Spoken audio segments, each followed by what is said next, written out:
Does anyone is there anyone in here that would like the interpreters to voice for Heather, or would you like for her to just continue in sign language and have you guys figure out what she said? If you'd like the interpreters to voice for her, can you please respond yes in the chat room? And if you don't want them to voice, then please respond by saying no in the chat room. Oh, looks like we have a couple of yes. Yes, please, even. Thanks, Dawn. And then if you're not paying attention, just don't respond to anything in the chat room. This will be an interactive presentation, by the way. So you guys will be responding in the chat room, and we have a couple of questions coming up for you. And it looks like everyone would like the interpreters to voice for Heather. So with that, again, my name is Dana Arazi, and I will turn it over to Heather to introduce herself. Hello, everyone. My name is Heather Arazi, and I'm a professor. I do teach American Sign Language over at Santa Ana College. It's exciting to be here with you today.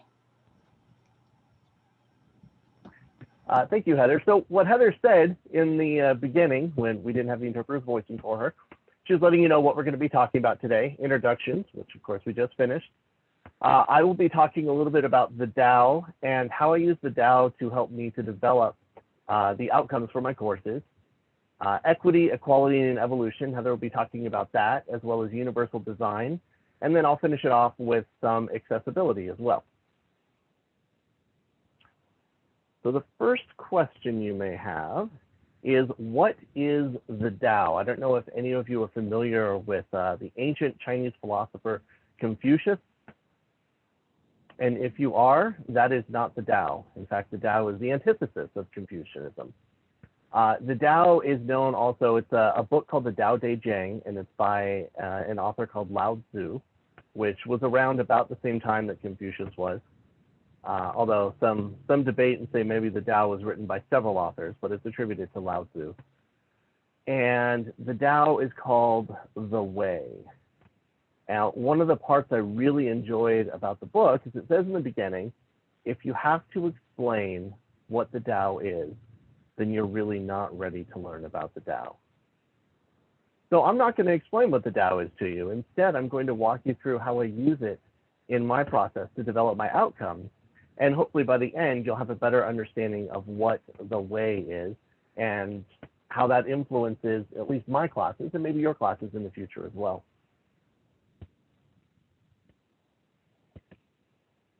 So before I keep going, I would like for you to describe in the chat room, just give me a few words about what your college experience was like. If you can remember back when you were a student. For some of you, it may be, you know, a long time, like 2 or 3 years ago, and maybe others, it was very recent. I'm sure everyone in the chat, everyone in here can remember something about your college days. So just give me a few words in the chat room to describe what your college experience was from a student perspective. And I'm staring at the chat right now, hoping that someone's going to respond. Challenging, self-directed, oh, good.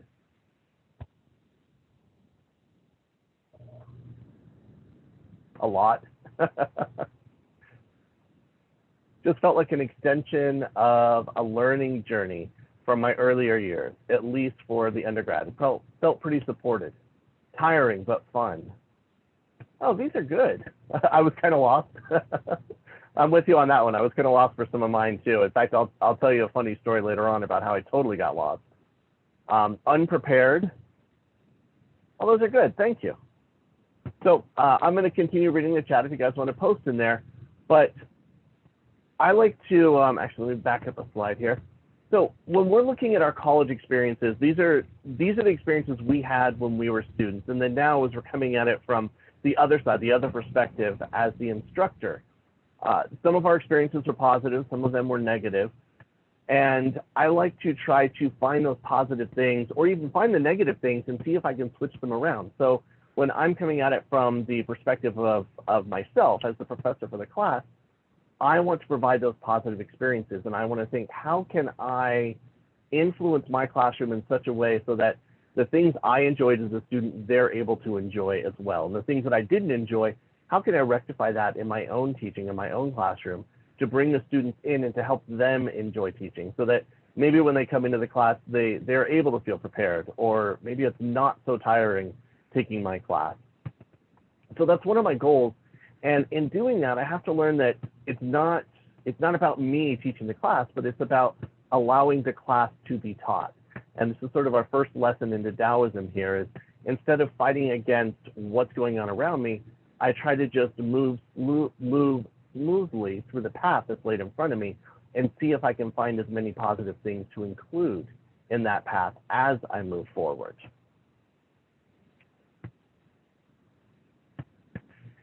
And when I'm using this to develop my outcomes, I have to think, why am I teaching this class in the first place? Why does this class exist for me, for anyone? And I find that that is the most important thing. Like for me, that is the key, because if I don't understand why the class exists, why should anyone else understand why the class exists? You know, if you're teaching a statistics class, you may say, well, the purpose of this class is for students to learn something about statistics. That would sort of make sense. I don't teach statistics, and odds are I never will teach statistics. I teach American Sign Language, so I'm going to present this from the lens of somebody teaching American Sign Language. And so I have to look at my class. You know, when I was writing the curriculum for the ASL Level 1 class, I had to think, why am I offering an ASL Level 1 class? What is the purpose or function of this class? And it's not, these are not my outcomes. This is just the seed that I have to keep in mind. And that, I think, is the most important thing. So for the ASL class, Level 1, the goal of the class is I just want students to be able to leave the class knowing how to communicate in American Sign Language. Now, it's a single semester. They're not going to be fluent. They're not going to be amazing students. You know, it's not like they're going to go out and write their dissertation on ASL after a semester, but I want them to be able to at least use the language in some way, shape, or form. And that's the nugget I keep in the back of my head. And everything I do for my class is driven by that one seed of knowledge. That's the part that I keep with me, that I want the students to leave knowing at least something of American Sign Language, to be able to communicate in some way, shape, or form. So keeping that in mind, I think we would then have to break down, you know, what does it mean to be able to communicate in American Sign Language? Well, let's say you're learning the language, you're in the class, and you meet a deaf person, and you just had a whole bunch to drink at Starbucks. So an important thing you might want to communicate is, hey, where's the bathroom? That's a pretty important language communication act. And so you would need to be able to express yourself. So that's one thing that the class would need. So they can express themselves, but of course, if you're talking to a person who's using sign language, it would be helpful if you were able to understand them when they told you where the bathroom is. So now we have expression and reception of the language. So, you know, maybe a student could demonstrate productive and receptive skills in the target language. That sounds like an outcome. So I'll write that down. That's a good outcome there. And then, well, they'd have to be accurate, because, you know, you have to actually know the words. You don't want to be looking for the bathroom and ask the person what color their shoes are, or if it's Tuesday, which is actually a common mistake, to ask for Tuesday when you're looking for the bathroom. So let's see, accuracy, straight accuracy, that seems important. Structure, they would have to know how to ask it in the right order. And some languages have order. ASL has rules, just like every other language. There's grammar, there are rules. Some words have to go in a certain order, or you do things to words to indicate what the subject, the verb, and the object is in the sentence. So the structure is important. And of course, they have to know the words to ask. And they would have to be accurate as well. So let's see, students might be able to demonstrate accuracy and proficiency in use of learned structure and vocabulary. Sounds like a good outcome to me. And then also with all languages, you can't separate language from culture. With every language, there is a culture that's associated with it, and you have to know the cultural norms, the things you can talk about, the things you can't talk about, and that's very important to learning a language. So I might want them to know something about the culture. So maybe they should demonstrate knowledge of cultural practices and products in the target language. That sounds like a good outcome.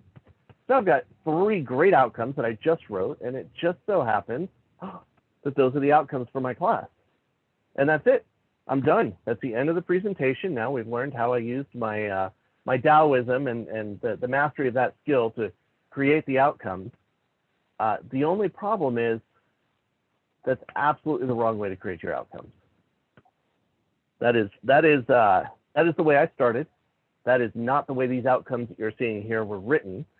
But it seems to make sense if you think about it. It's like logically, it's like, okay, I know my stuff, I know my field, I can work my way through it, but it's not about me, remember? It's about, I want the student to leave the class knowing some sign language, and it's not about what I want, it's more about what the students want and what the students need.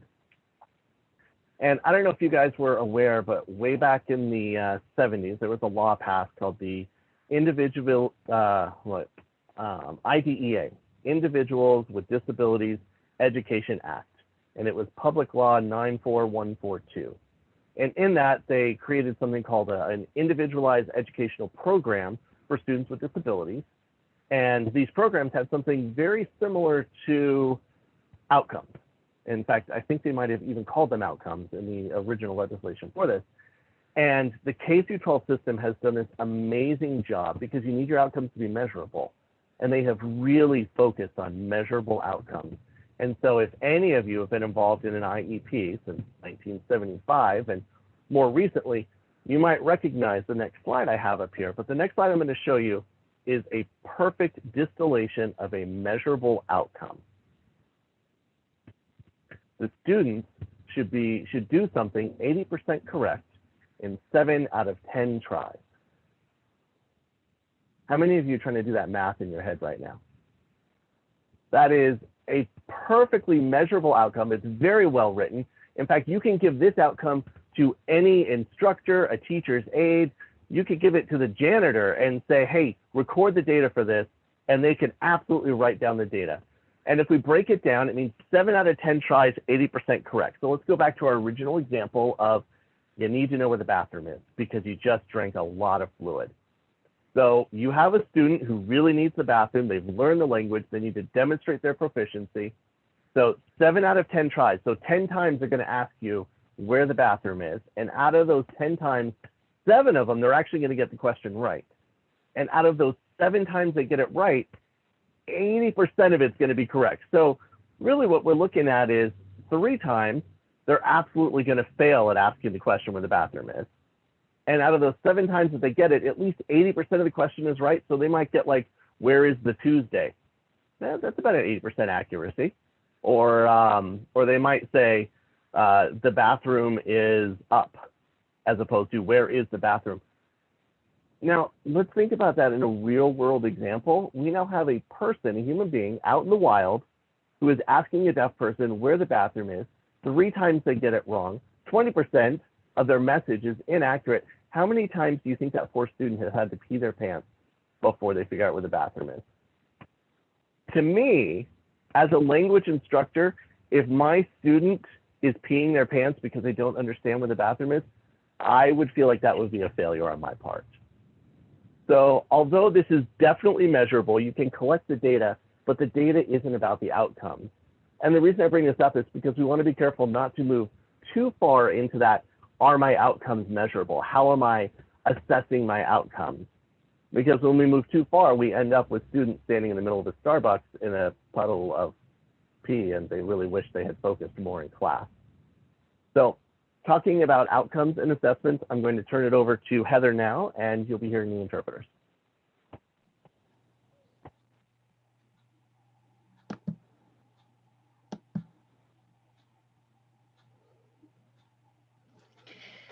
So now I'm going to be sharing with you all a rubric that I like to use for my American Sign Language courses. It'll explain a little bit what I do. We'll talk about my midterms, and at the very end, we'll show you a 5-minute video that has a social media movement that happened back in 2015, and we talk about #WhyISign. Different deaf individuals will typically ask sign language students why they've come into the field. This helps them practice those skills that they will be utilizing throughout their lifetime. Students create a story as they learn American Sign Language. So perhaps they have like a deaf family member and that's why they sign, or maybe they've met a classmate, or maybe in their future careers, they anticipate working with deaf children. So they make their video, and then of course there's a rubric to grade that. There are times where my students start filling out the rubric and they realize that they can do a better job on the video that they've created, so they'll go back and revise their videos. But rubrics assist them in being able to do things differently. And I'm able to apply that rubric not just to my class, but to other areas of life as well. And then students are able to use this as a self-assessment tool. When they're done with the rubric, I do have some follow-up questions that I dig into a little bit deeper with them. I ask them how they felt they did on the midterm, and if there was anything that they could do over, what they would want to focus on. I ask them what grade they feel that they deserve and why. After each measurement is given, I sit with my student and we have a dialogue. I ask them, how did it feel? Do you feel as though you understood everything? What is it that you learned? Was there anything that was ambiguous or unclear? How can I make it clearer for you as students? Through their responses, I'm able to revise the rubric based on their feedback. Admittedly, the first time I drew up the rubric, I thought it was set in stone. I thought it was equitable. I thought I was good to go. But what I didn't know is that through my interactions with my students, I was able to find out what they needed, and the rubric could be improved upon. How often do you revise your rubrics? Next, let's talk about our thoughts on equity. In the chat, if you would, please give me a few words to tell me what equity means to you. How would you define equity?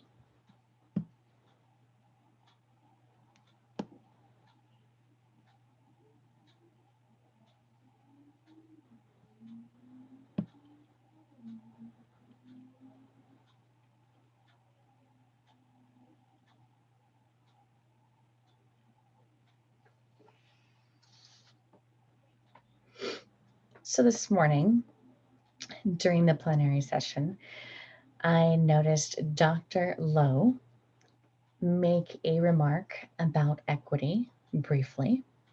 What were your thoughts from this morning's plenary session? Oh, I do see some responses coming in. Okay.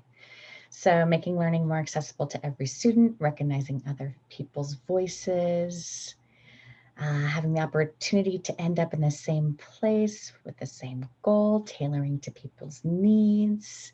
I would definitely agree with those remarks. Equity is making certain that everybody gets what they need to succeed.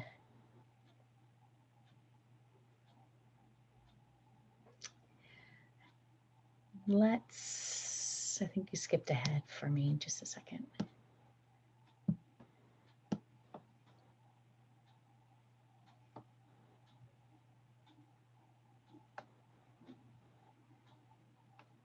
Okay, so yes, this is the picture that we saw from Dr. Lowe this morning. You'll be seeing it again here. Today, it seems as though we're solving the problem for them in this picture, right?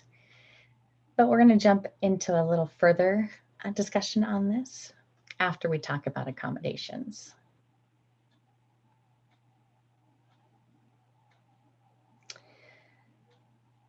In one word, or maybe a few words, tell me what accessibility means to you.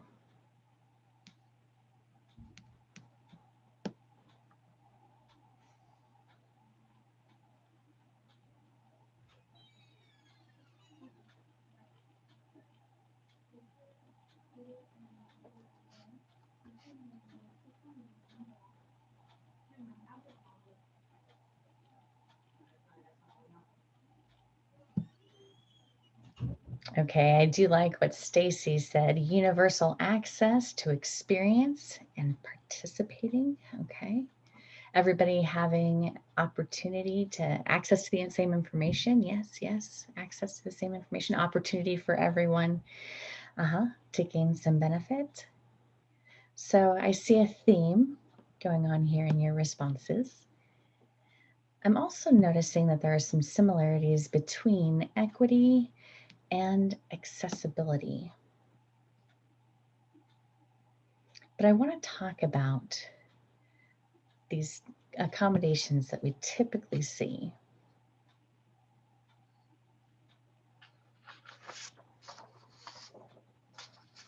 Several of you have experience with a variety of different students.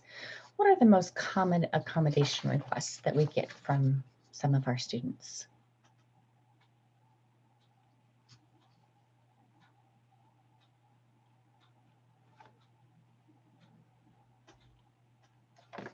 Okay, so now the chat's blowing up. Okay, extra time on quizzes and exams, interpretation services, tutorial services. Yes, those are common responses.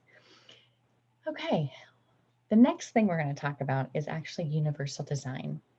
Several of you throughout your comments so far have mentioned that if we incorporate some of these techniques into our classes, we'll be able to have some sense of universal design. You might not know what universal design is, so let me go back and explain that.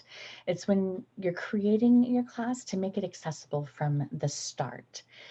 I like this concept because it helps us as we're envisioning our class from the very beginning to be aware of accessibility issues instead of as an afterthought to accommodate students later.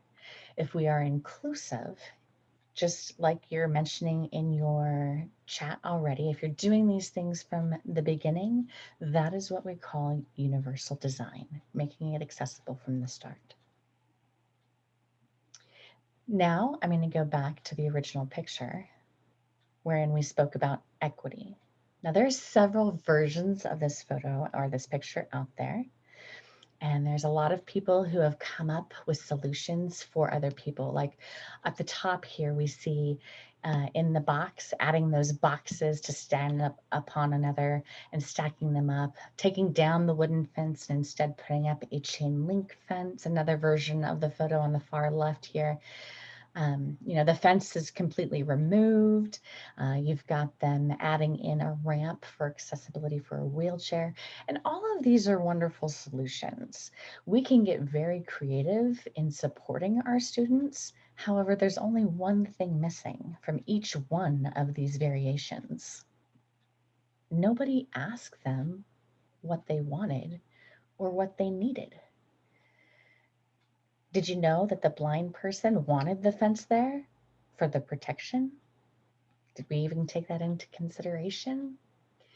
So there's a story that goes along with these. On the left-hand portion of the slide, there's the person who's very interested in baseball, is a baseball fan and attends regularly. The second person, the middle person, doesn't really care for baseball much, but is just going to support their partner, who's the one on the left. The third person, the one on the right, is blind, and they enjoy baseball, but they want the fence there because they don't want the ball coming and hitting them in the face. They can't see it coming. So it's interesting how we can come up with creative solutions, but we don't know if those solutions are assumptions based on what we think they need. So making sure that we're making suggestions on time, resources, and expenditures, making sure that all of those allocations are actually being focused on, including those that need services, as opposed to just coming up with things out of the blue for them based on what we think they need. Now, you might be wondering what the correlation is between equity and accessibility. I'm actually going to let Dana take over for just a moment, but on this next slide, there's this video. I don't know if we have enough time to show you the video. It is a 4-minute view. You can watch it on your own time, but the link's going to be added to our chat box for your own perusal on your own time. But it's a great depiction of how we can make sure that our accommodations are being done the right way.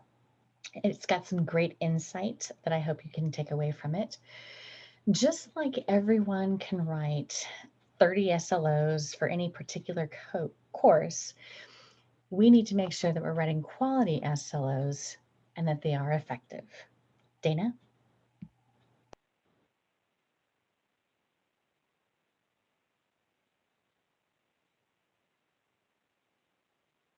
Helps if I unmute myself. Thanks, Heather. I really like, I want to go back if we can to look at this picture. And let's look at this from the lens of a Taoist approach. So the Taoist approach, you don't want to fight what's in front of you. You don't want to create extra work. You just want to find the smoothest path to keep moving along. So imagine yourself flowing down a river and there's a rock in front of you. You know, you have a choice. You could try to swim upstream. You could just let yourself slam into the rock, or you could just sort of flow around the rock and be the river, or like Bruce Lee said, be like water, and just flow. So if we look at this and we think about it from the Taoist solution, what is the flow? And the flow is to find out where your river is going, to ask the student, to ask the person that you're trying to provide that, whether we call it accessibility, accommodations, equity, and I think we saw that those are all pretty similar. And I just posted the link in the chat, by the way. And the key is you really need to involve the students in the process, because think about the cost. Like let's look at the top picture there where you have the three people and one of them has the wooden fences removed and it's replaced with a chain link fence. And that is a great accommodation if that was the accommodation that was indeed needed. But who had to pay for that? Who supplied the money? Is that the baseball field? Is it the stadium's responsibility to remove that fence? How many meetings did you have to go to negotiate with them that you didn't need that fence? And then there's this exorbitant cost. For what reason? That's not what the person wanted. That's not what any three of them needed, but it is an accommodation. And now you've taken those resources and you've put them in a place where they weren't needed. We look at the bottom left-hand picture where they talk about liberation. That's even worse, because now you've taken away the fence entirely. And who took that fence away? Did they just take it upon themselves to tear down the fence? That sounds like at least a misdemeanor to me. It's property damage. But now you don't have a fence, and that the person on the far right in the purple shirt is still blind. And now they're going to get hit either by a baseball or one of the baseball players trying to attach a ball that's, you know, hit into the outfield. That's pretty dangerous. That's not just not an accommodation. That's like the opposite of an accommodation. That's like, how could we damage our students? And then if we look at the last one where there's a ramp, that's a great accommodation for the person in the wheelchair if that's what they needed. But we don't know that that person in the wheelchair is blind because we didn't ask whether or not they wanted to actually see the game. And he didn't, because he's blind. He just wanted to hang out with his friends. And the person in the red shirt is totally experienced and loves to describe baseball games. But for some reason, somebody has spent their time, effort, and money dragging a ramp up to this fence. And where could that money or time or all of those resources, where could it be better focused? So it's not that, I mean, accommodations, providing equity, it can be an expense, either an expense of money, maybe an expense of time or effort, or a thought process or meetings. But when we focus on the things that we think we understand and we don't bother asking the constituents that are involved in it what it is that they need, we end up running out of resources for the things that we really do need to focus on. And so that's sort of where the Taoism comes in. Is don't swim upstream. Don't know the answer. Find the answer from those around you and include the people around you when you are trying to find the answer and your solutions for it. Let me get back here on track. So remember I said in the beginning that was absolutely the wrong way to develop the SLOs or my outcomes? The way I wrote my outcomes is I sat down, let's see, was the ramp properly level based on the person's wheelchair? That's a good question. You know, maybe that person's in a Segway and, you know, I don't know if you've seen those Segway wheelchairs that can climb upstairs. Doesn't matter how level the ramp is, the chair's going to level for themselves. Or maybe that ramp isn't level, or maybe, like I said, in this particular picture, I always like to point out that that student is blind and nobody asks them. So when we're looking at these and developing your outcomes, I sat down and I wrote my outcomes for my classes, and they were terrible outcomes, but I thought they were wonderful because, you know, it was my course and I knew what I was doing, darn it. And those are the outcomes the students had to have. And so the first time I taught the class, I brought it up with the students. I said, hey, look, you know, I've got outcomes, and this is what I want you guys to learn. And they helped me to rewrite them. And we wrote them, and they got a little bit better. But I noticed that it doesn't always stay the same. What the students need is not consistent as time moves by. I mean, anyone can write outcomes. You can have anyone sit down and write 30 outcomes for a course. But somebody who has mastered that course is going to be able to provide quality outcomes that are more effective. And if you look at that video later on that we put in the chat there, you can see the difference between just providing an outcome or providing an outcome that's really effective for your students. And the same thing goes with accessibility. Anyone can provide an interpreter. You know, you could hire an interpreter that knows all 23 letters of their alphabet. I'll give you a second to remember that the alphabet has more than 23 letters. That might not be the best interpreter you want to bring into a meeting to interpret for your deaf faculty. So there is a difference between just providing these outcomes, just providing equity and providing quality equity, providing quality outcomes for your students. And that's where you have to get everyone involved. And remember, it's not just the students that, I know we all have those amazing students that actually show up to meetings and participate, and they become the poor one student in the room that everyone looks at and says, what does every student in the universe want, because you are representing everyone who's ever existed or will exist. I can't imagine the pressure that's put on them. And I love when those students show up, but we have to reach our students where we have them as a captive audience. Remember, they have chosen to sequester themselves in our classrooms for hours every single week. And so we have a captive audience that we can ask, hey, when you're done with this class, do you think this would be an appropriate thing for you to know how to do? And the students help us to write our outcomes when we're working with them. And it's not just working with the students. It's very important to work with the students, but remember, they're not the only people that are your constituents in the room. We have our students, but we also have our colleagues. How many of you are reading this slide thinking I'm trying to cover up a curse word? It's silos. If you read the paragraph, it's silos, and shame on you for thinking bad words. Actually, if you take my ASL class, that'll probably be, that's what I'm known for, is by the time you leave ASL 1, you can talk like a sailor. But for this particular slide, I'm actually talking about silos. And silos are going to happen. I mean, not every school has them, but it just happens. We like, as human beings, we like to group with other people that are like-minded, or you know, have a group of people that are supporting each other. And that's okay, because like the Tao says, don't fight what's in front of you. Don't try to tear down the silos. See how you can use the silos to your advantage. So for example, I personally am not an expert in outcomes. And Heather, are you an expert in outcomes?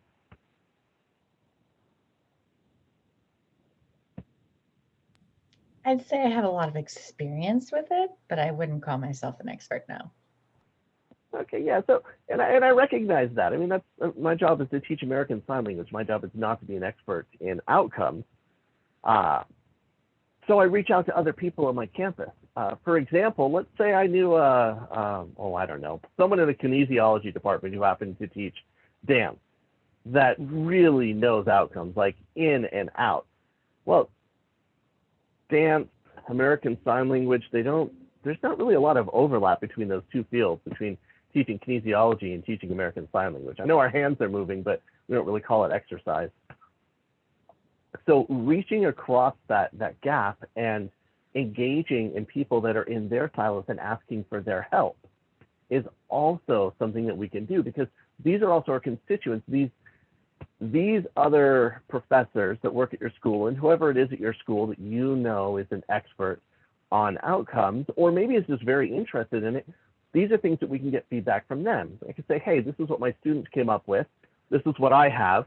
Do you have any suggestions? And it just so happens that the person at my school, Allison, is a kinesiology dance instructor and is an amazing, amazing resource for outcomes, and someone that I was able to sit down with and really help to flesh out where it was that I wanted my outcomes. But the entire time I'm working on these outcomes, I have the most important piece of information in the back of my head. And hopefully you guys remember what that was, because it was way back in the beginning of the presentation. Why does this class exist? Because if my outcomes start to veer towards other areas, I have to bring them back and go, you know, it would be great if 7 out of 10 times you could get it right, or amazing if you could find that attractive person at the bar and hit on them. But really my goal is for you to be able to use sign language with another person. I want you to be able to apply the knowledge here. And it could be a parlor trick, but I would rather you to be able to use it in a functional way with other people. So all of my outcomes are still driven by that one singular piece of information. Now, an interesting story, and I told you I would tell you about a time when I screwed up on choosing my classes. I had a person in my class, and she had a learning disability. She had difficulty communicating in any language. And I'm going to ask you to respond in the chat. Should I, A, tell this person, maybe sign language isn't a good class for you? B, should I say, absolutely, come and join my class? Or C, this is a trick question, and I'm about to get you if you answer A or B. Which one do you think? Go ahead and respond in the chat with A, please don't take my class. B, yes, take my class. Or C, it's a trick question. Wow, you guys have only known me for 45 minutes and already you figured out. If it weren't for sarcasm, I would have nothing to say. So the answer is C. Of course, it's a trick question because I haven't asked the student if they wanted to take my class in the first place. So the first thing, and this actually happened, I had the student, she showed up and she had some support with her. I think it was like her mother was there, and also the person from the home that she lived in was there to help her.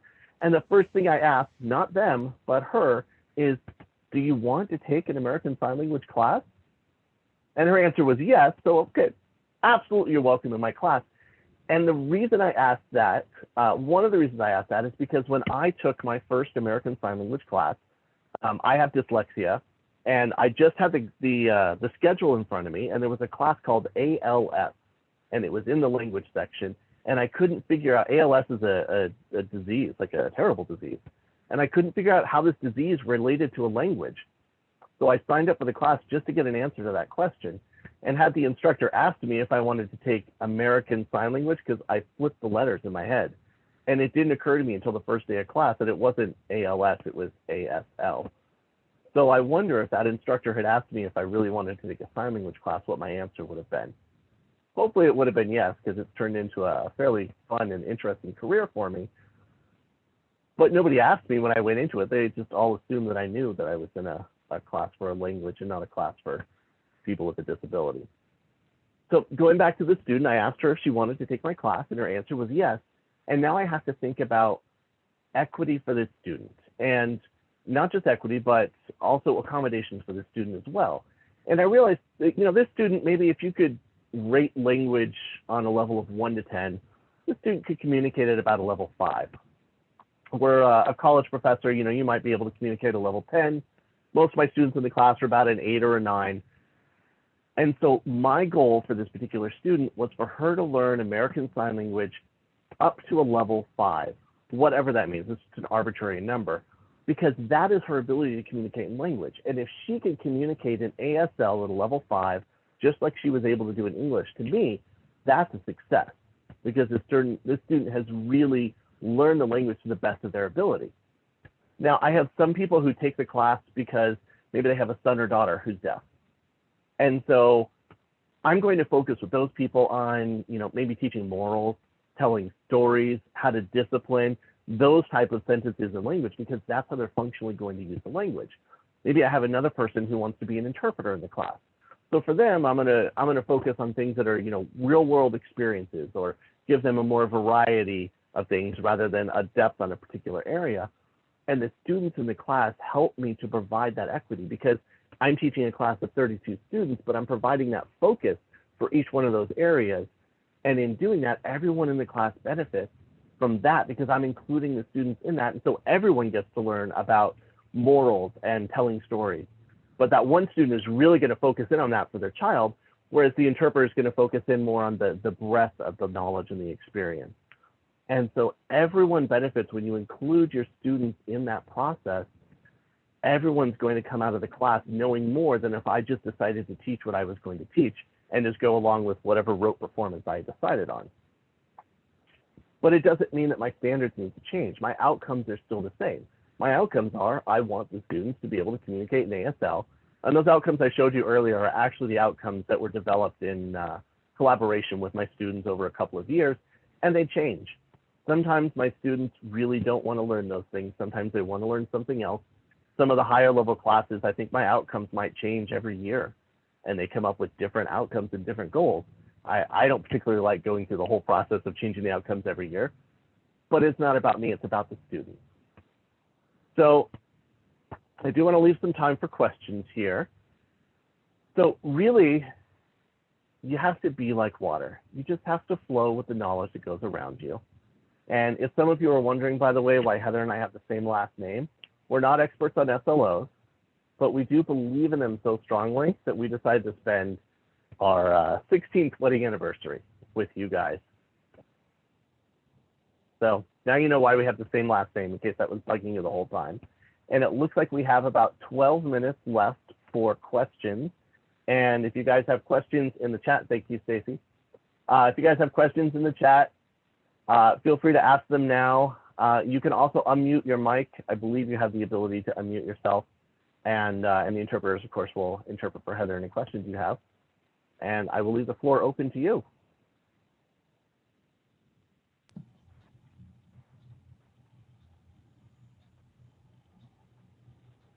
Let's see, do you tailor student-centered outcomes for every section or every course, every term? How often do you fit student feedback into the curriculum process? Outcomes have to be a part of course outlines, and it takes up to a semester for the course outline to work through the process and be approved. So yes, in that every section, every course, but with the sign language group sort of at my school, deaf community is really a tight community. So we probably get together 10 or 15 times during the semester and talk about our classes and what's going on. It's also a nice way to have a social hour. So before COVID, we would get together at an outing that served water and nothing other than water. And we would just talk about our outcomes or class there. So we do it, but we notice trends. So it's like, we'll notice a time that students really want to focus on a certain area for something, and that just sort of comes up in our conversations, and then we tailor it. And it's true, it takes a long time for it to get through the curriculum process. I'm also chair of the curriculum committee at my college, and sometimes I make it longer for some people if I don't like what they wrote. I'm kidding, I wouldn't do that. But it takes a long time to get through the process, and some of that's just a bureaucratic process.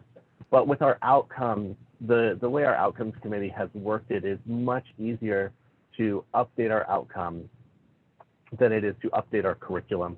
So we keep them on a separate, they're linked together, but it's on a separate path so that we can iterate through our outcomes much more quickly than we can iterate through our curriculum process.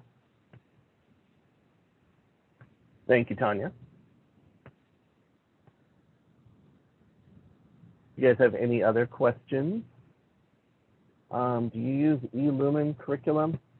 I use Curricunet at Rio Hondo College. Heather, what do you use?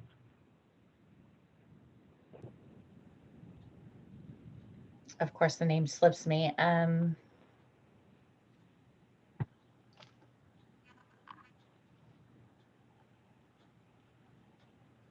What do you use? Nuventi. Yeah. And we actually use TaskStream for our outcomes, but for curriculum, we use Curricunet. And Nuventive, I guess, is what Heather uses at Santa Ana College. Derek knows. He's like, yes, absolutely.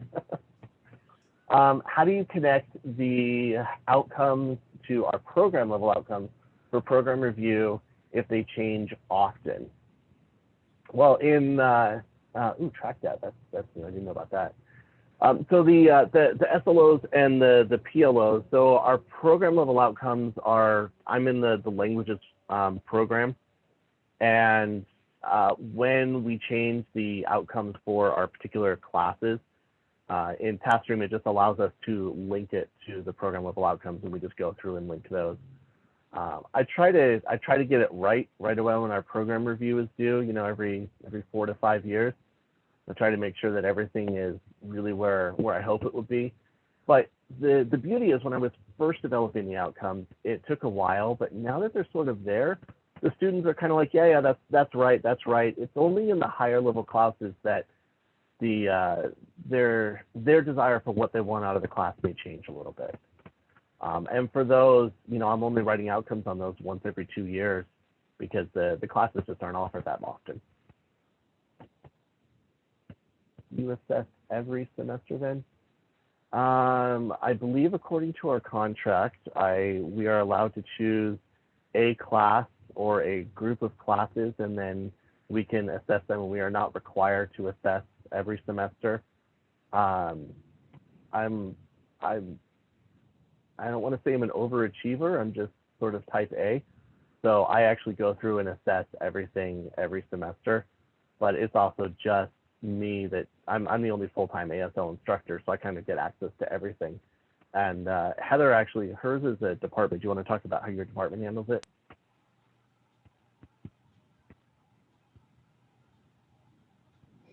I'm trying to recall. We did each course as its own for ASL 1. ASL 2, we didn't have a discussion on it. It was done differently. And I sort of have an advantage in that I got to build my program from the ground up.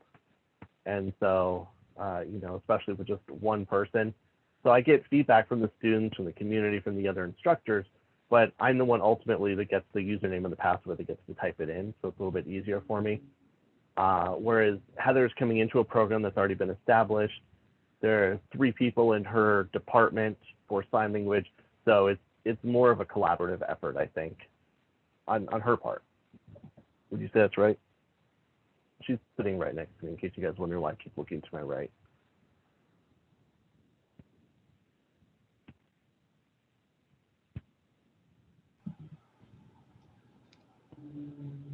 And I'm just reading what Stacy wrote in here. Thank you both. It's been one of the most powerful presentations I've had the ability to attend over the years. Oh, thank you, Stacy. Really worked to stress recognizing human dignity and getting students involved in the process of co-designing curriculum and outcomes. I think a lot of what you shared needs to also be used across other areas of the college, such as in holistic guided pathways changes. How would you suggest others to embrace this sense of holistic DAO in redesigning and reimagining the larger educational experience and environment? Well, if I have to explain the DAO, then you're not ready to learn it. But I think you guys have you've had a taste of what it means to approach it. There's a great book called the Tao of Pooh and the Day of Piglet, it's fantastic. I enjoy reading that as well. But some of it is just sort of not fighting the process. Just Tony's read it, yeah. Just sort of going along with the process, and sometimes I've been known to not announce it, but just invite students to curriculum. Like some of the students, say 32 students from my class may have shown up at board meetings, or they may have shown up at some of our PSC, Planning and Fiscal Committee, and because they're open meetings, so why not have the students involved in it? And when there's something that's coming up that may be sort of important, I may tell all of my students that they have to go there and think about how they would sign the stuff coming up in the meeting. And if there's something they'd like to talk about, I also explain the process of how they can speak to those items if they were, hypothetically, were to be something that students might want to speak up on. I can't say I always have students show up, but when they do, it's interesting and it's fun for them. We had an instance where we were having an emergency drill on campus, and one of my degrees is in firefighting, and there was a mistake made in the way some people were handling the emergency drill. And I was so proud of my students because first, they didn't announce that they were my students, so I didn't get fired, so that was nice. And they went up to these individuals on campus who probably should have known better, that were, let's say, very, very high up in the campus hierarchy, and explained to those people why what they were doing was wrong and why they were risking the lives of all the students. And then they gathered around these people and very strongly encouraged them to follow the plan that you're supposed to follow in the case of an emergency. And I was so proud, and also, like I said, so happy they didn't say they were my students, because I still have my job. So I'm thankful for that. But, you know, letting students know sometimes teaching civil disobedience is an important part of the class. You know, just letting them know, hey, it's okay to speak up and to get involved. And when they get involved in one thing and they get involved in another, then they end up becoming those students who are showing up at the meetings voluntarily and, you know, representing everyone else.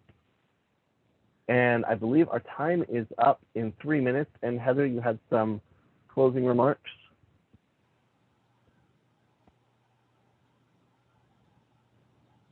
I just wanted to show my gratitude for several individuals. Our moderator, first of all, Marissa Butler, the interpreters today, Desiree and Bob, as well as everyone at the SLO Symposium for all that they've done. It does require a lot of behind the scenes footwork to get this ready for us today. So thank you for all of that. Thank you all very much for coming in. I do have another meeting actually to go to. I have absconded from my division meeting and I promised them I would return. Thank you for inviting me as well.